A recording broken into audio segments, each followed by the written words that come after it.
Good morning students. BCA fifth semester के computer graphics के class में आज हम एक एग्जाम्पल देखेंगे जो कल हमने देखा था, सदरलैंड हॉजमैन पॉलीगन क्लिप एल्गोरिथम का। आज एक एग्जाम्पल के थ्रू हम बताएंगे कि ये कैसे सॉल्व किया जाता है। हमारा जो टॉपिक है वो है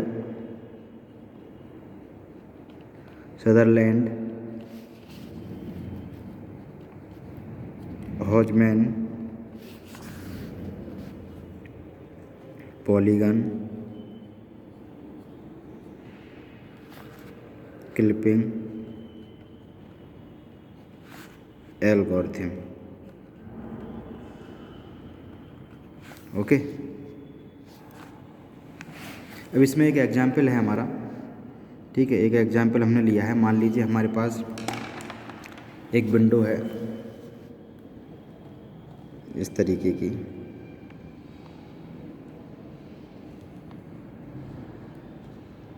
इस पर कोई पॉलीगन हमारा एक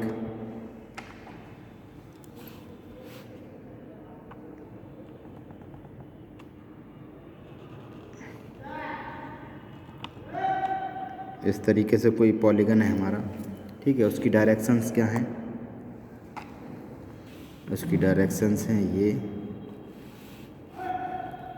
ओके, ये एंड दिस, और ये है 1, इसकी पोजीशन है 2 और ये है 3। ये हमारा एक क्वेश्चन है। इसे हम कैसे क्लिप करेंगे? इस पॉलीगन को हमें क्लिप करना है। किस तरीके से क्लिप करेंगे इसे हमें शो करना है। तो सबसे पहले तो हम जो हमारे केसेस थे उन्हें एक तरफ लिख लेते हैं।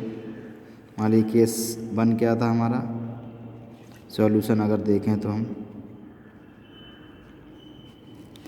तो जो केस 1 था हमारा वो था कि अगर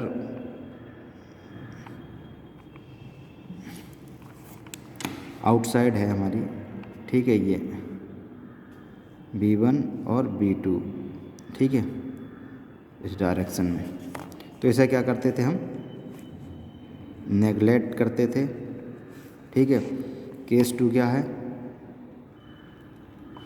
केस 2 में हमारे पास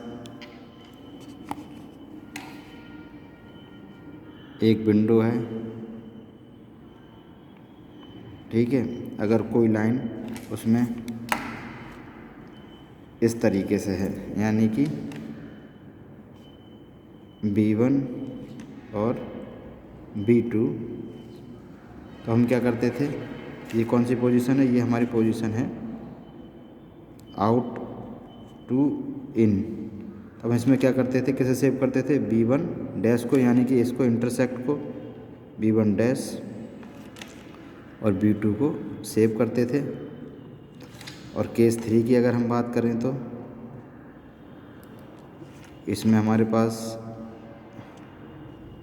कोई विंडो है, ठीक है, और हमारी जो पॉलीगन की लाइन है वो इनसाइड द विंडो है, ठीक है, B1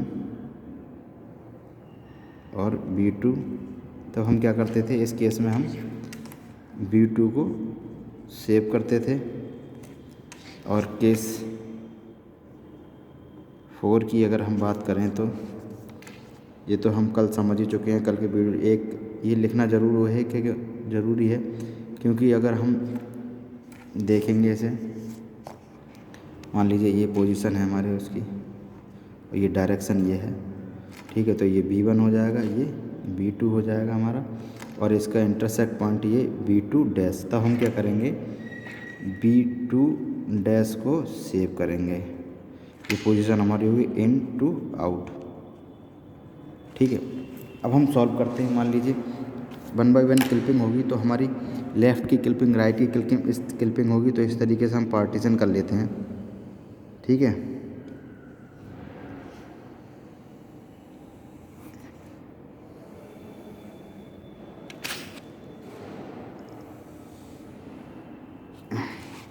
ठीक है, ये पार्टीशन कर लिया। ये हो गया हमारा लेफ़्ट क्लिपिंग के लिए, ये राइट के लिए, बॉटम के लिए और ये टॉप के लिए, ठीक है। ये हमारे पास विंडो है एक, ठीक है, जो एग्जाम्पल दिया गया है इस तरीके का, ये वो एग्जाम्पल 1 2 3, ये पोजीशन, ये पोजीशन और ये पोजीशन। अब क्या करेंगे, सबसे पहले तो जो इनका सर्किट बनना है उसे नोट करेंगे, यानी कि 1 से 2, क्या गया 1 से 2, फिर 2 से 3, 2 से 3 और फिर 3 से 1। ठीक है, ये क्या पोजीशन है, 1 कहाँ है आउट और 2 कहाँ है इन, तो ये क्या हो जाएगी, ये हो जाएगी हमारी इन और आउट। ठीक है,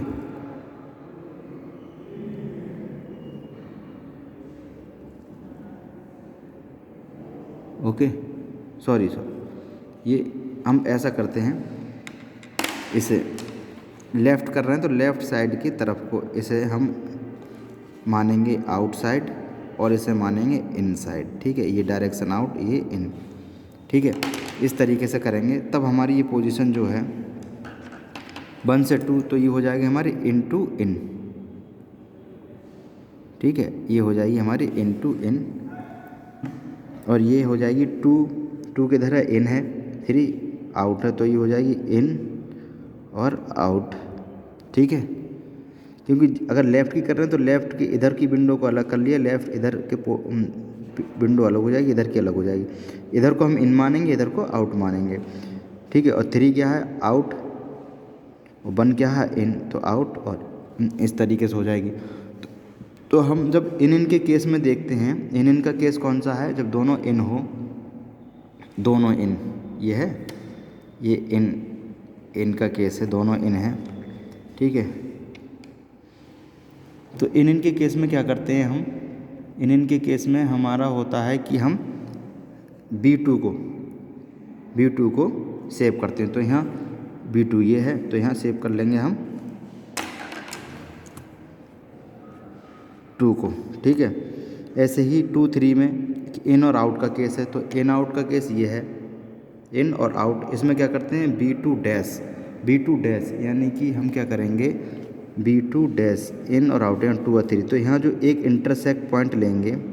ठीक है, और इस इंटरसेक्ट पॉइंट को नाम दे देंगे 2 डैश, तो हम यहाँ सेव करेंगे 2 डैश। क्लियर, फिर है आउट टू इन, यानी कि आउट टू इन, इसमें B1 डैश और B1 डैश क्या है, 3 से बन जाएगा, तो ठीक है, तो जो यहाँ पर इंटरसेक्ट पॉइंट होगा इसे हम नाम दे देंगे 3 डैश, तो ये हो जाएगा हमारा 3 डैश और 1, यानी कि इन दोनों को सेव करेंगे ना। ठीक है, क्लियर। इसी तरीके से राइट को अगर हम देखें तो ये विंडो है हमारी।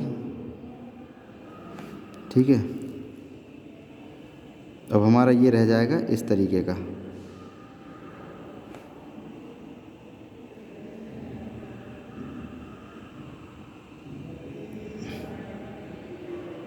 ठीक है, इस तरीके का ये रह गया, 1 हो जाएगा, या 2 डैश 3 डैश, इस तरीके का रह गया। अब क्या करेंगे हम, राइट में हमें करनी है तो इसको करेंगे हम, तो ये डायरेक्शन क्या हो गया इन, और ये डायरेक्शन आउट। क्लियर, इन और आउट हो गया, इन आउट हो गया, तो करना तो है ही, भले ही हमें पता है कि हाँ सेम आना है, कोई चेंज नहीं होना है, तब भी इसमें करना तो है ही, हमें क्लिपिंग तो करनी है। तो हम क्या करेंगे, पहले इनकी पोजीशन के हिसाब से देखेंगे कहाँ कहाँ गया, ये 2 से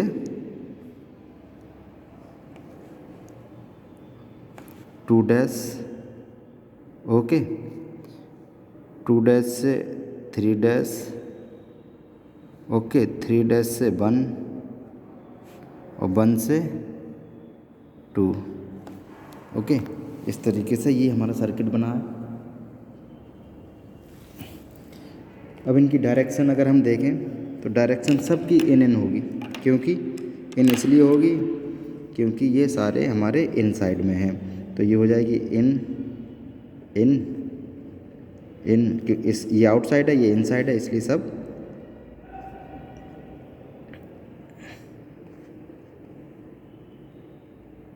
ओके।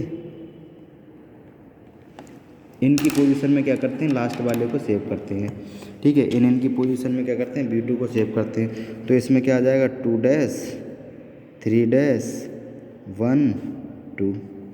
ठीक है, सेम आ गए जो ये हैं वो ही यहाँ पर है, सेम आ गए, क्योंकि कोई चेंज नहीं हुआ, लेकिन क्लिपिंग हमें करनी थी। अब हम बॉटम की बात करते हैं तो ये विंडो है हमारे पास, और हमारा स्ट्रक्चर भी इसी तरीके का बना हुआ है। अभी 1 2 डैश 2 डैश 3 डैश। बॉटम में हम क्या करेंगे, ये बॉटम इसके नीचे को इधर को, ठीक है, ये हमारा हो गया आउट और ये हो गया हमारा इन। तो हम इसको डायरेक्शन देंगे, इसके सर्किट को देखेंगे कैसा है। कहाँ गया, 2 से 3 डैश, यानी कि 2 डैश से 3 डैश, ओके, और 3 डैश से 1, ओके, 1 से 2, ओके, और 2 से 2 डैश, इस तरीके से। तो 2 डैश और 3 डैश, 2 डैश इन है, 3 डैश आउट है, तो ये हो जाएगा इन आउट। 3 डैश क्या है, आउट, और 1 क्या है, आउट आउट आउट हो जाएगा ये। ठीक है, 1 और 2 क्या है, 1 क्या है हमारा आउट, और 2 इन, आउट 2 इन हो जाएगा। ठीक है, एंड 2 डैश क्या है, 2 डैश 2 इन है दोनों। ठीक है, तब यहाँ पोजीशन क्या आएगी, यहाँ पर पोजीशन आएगी इन और आउट की कंडीशन में क्या होता है, इन और आउट, ये यानी कि B2 डैश, यानी कि जो इनका इंटरसेक्ट पॉइंट होगा उसे सेव करेंगे। तो इन और आउट, यानी इसमें इंटरसेक्ट पॉइंट क्या है, ये इंटरसेक्ट पॉइंट है, इसे नाम दे दिए 2 डबल डैश, तो यहाँ आ जाएगा 2 डबल डैश। ठीक है, 3 1, यानी कि आउट आउट, तो इसे हम नेगलेक्ट कर देंगे, आउट है पूरा, इसे हम करने की ज़रूरत ही नहीं है क्लिप हमें। ठीक है, ये जैसे ये केस है ना, आउट रहता है तो नेगलेक्ट कर देते हैं, हाँ नेगलेक्ट कर दिया हमने, केस ज़रूरत नहीं है। से फिर है हमारा out to in, out to in, out और इन में क्या होगा, इंटरसेक्ट पॉइंट जो होगा उसे सेव करेंगे और B2 को सेव करेंगे। तो जो हमारे इंटरसेक्ट पॉइंट होगा ये, इसे हम 1 डैश दे देंगे, तो ये हमारा सेव होकर आ जाएगा 1 डैश और 2, और 2 डैश की बात करेंगे, इन है तो लास्ट वाला जो 2 डैश है इन में ये। ठीक है, सेव हो जाता, तो ये हो गया इसके कोऑर्डिनेट। अब हम बात करेंगे टॉप की, तो टॉप एक है हमारे पास, विंडो है, और हमारे पास अब ये इस तरीके का आ चुका है। ये हो गया 1 डैश, ये 2 डैश और 2 डबल डैश। टॉप की बात करेंगे तो हम इसे, ठीक है, ये हिस्सा हमारा हो जाएगा इन और ये हो जाएगा आउट। क्लियर, अब इनकी नंबरिंग करेंगे तो हमारा हो जाएगा 2 डबल डैश से 1, ठीक है, और 1 से 2, 2 से 2 डैश और 2 डैश से 2 डबल डैश। ठीक है, तो ये क्या होंगे हमारे, सब इन होंगे, इन इन इन इन। तो इनकी पोजीशन होगी तब हमारे क्या आएगा, सारे इन होते हैं तो लास्ट वाले को हम सेव करते हैं। लास्ट वाले को सेव करेंगे तो हमारी जो पोजीशन आएगी वो क्या आएगी, 1 डैश 2 1 2। ठीक है, इस तरीके से हमारी ये क्लिपिंग हो जाएगी। तो ये थी हमारी सदरलैंड हॉजमैन polygon clipping algorithm. Okay student, thank you.